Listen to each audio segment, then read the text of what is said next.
Hey everyone, this is Kevin from thechesswebsite.com. Today we're going to be continuing our series on the middle game strategies, and we're going to do a two-part series here, and we're going to go over the key concept of trading. A lot of chess players really don't know when they should be trading, especially during the middle game when things are flying everywhere. They just don't know if a trade is good, a trade is bad, and so today we're going to be going over when you should trade and when you shouldn't trade. And so we're going to, 4 key concepts that I want you to remember. The first one is you should trade when you're ahead in material. And that's what we're going to be going over in part 1. The second is you should trade if you have a spatial disadvantage, and we'll be going over what that means. You should also trade if your exchange will make one of your pieces really strong. So if you can trade and get like a great outpost for one of your pieces, you should do that. And lastly, if one of your opponent's pieces is really strong, you should obviously trade that off as well. So if we can go ahead and take a look at this board here, obviously this board, white and black are both even. We can start off, let's say we take one of the pawns away from black. Now white has a 1 pawn advantage, and that may not seem like a lot, but if we start trading off pieces, let's say we trade off the rooks here, white's advantage is getting bigger, okay? And we can see that. Let's say we trade off both of these knights and bishops in a trade. Obviously I'm just deleting them here, but in the game you would obviously just trade them off. You may not be able to see it, but white is getting a bigger and bigger advantage. And let's say we trade off our queens and the rest of our minor pieces. So I'll go ahead and take those off the board here, and we'll just be left with the pawns. And you'll look at it and see that white has all 8 of its pawns to black's 7 pawns. And as we're taking these pieces off, white's advantage is growing and growing. Before we had 16 pieces and black started out with 15. And now we have 9 pieces and black only has 8. And if we start to take away some of, let's say we start taking off some of the pieces, I just took off 5 from each side. Now black is left with 2 and white is left with 3. Obviously a much bigger advantage, and all we're doing is trading off one by one. And as you can see it, if we do one more, now white has a 2-to-1 advantage. 2-to-1 advantage is obviously much bigger, and then we can even go one step farther and take away another pawn. And now white is clearly winning. It has a pawn, black has no pieces except the king. White's in very good shape here. So if you have a material advantage, you should be trading to reach an endgame where your advantage is greater. So in part 1 of our series, that is what we're going to be going over. We're going to be going over if you have an advantage in material, what you should do and what you should not do. Because a lot of times you get to a stage where you may be up a pawn, you may be up 2 pawns, and you try to get too fancy, and it may work, it may not, when you could just make things simple and take away all the pieces, and what you'd be left with is a clear advantage.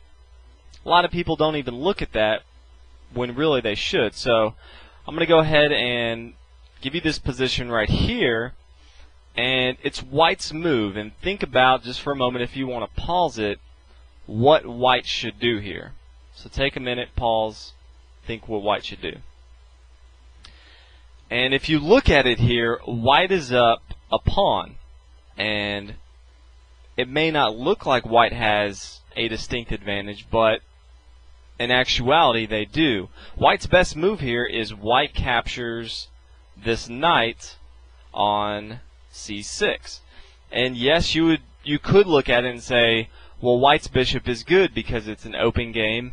Bishops are obviously better in open games, and that's true, but in this case we can easily get to an endgame where we have a huge advantage. So since we're up a pawn, this piece is going to allow us to quickly get to an endgame where we know we can win. So from here, black is forced to take with his pawn, and now white can use all of his pieces to sacrifice all the pieces except the pawn. So white can just come here with his rook, black is forced to take with his rook, white can recapture on d8, black is forced to capture with his rook, white can come with his queen to d8. Obviously, as you can see, we're just trading pieces off.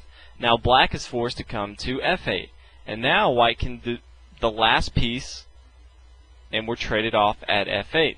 And here, it's a lot easier to see that white has an advantage. White has 6 pawns, and black has 5 pawns. And a lot of people could look at the position before and completely miss the win, and a lot of times mess up and lose the game. But here we're going to go over why it's so important if you're up in material to trade down in later stages of the game. So from here it's a pretty clear win, and we're going to go over how that's a pretty clear win. When you go from the middle game going in towards the end game, your king becomes your most valuable piece.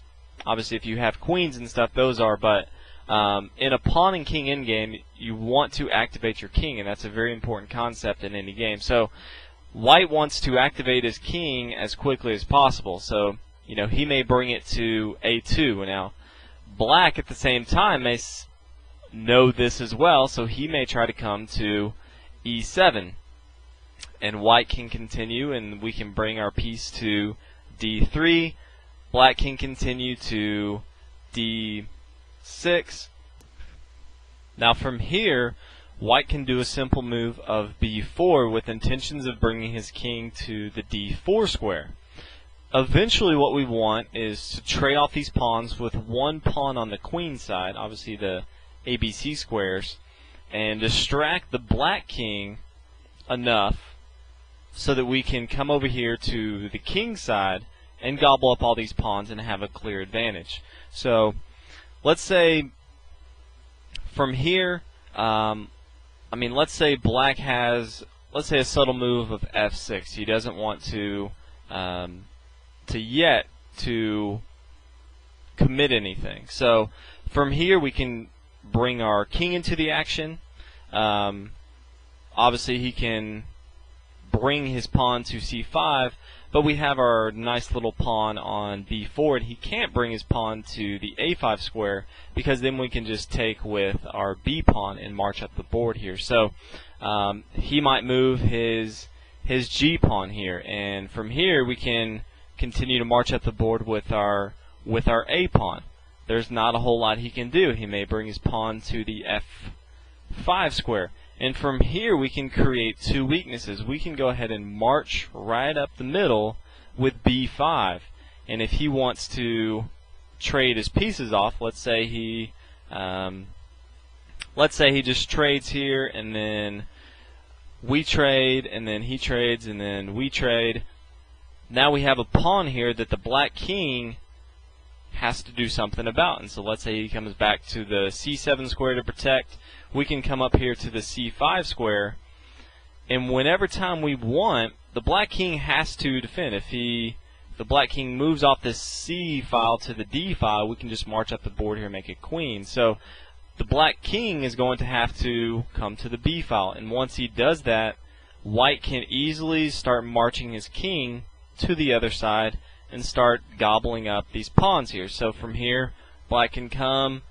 He's obviously going to take this pawn, but he's not going to have time to recover. We can come to the e6 square. Once he takes, obviously you can see the advantage.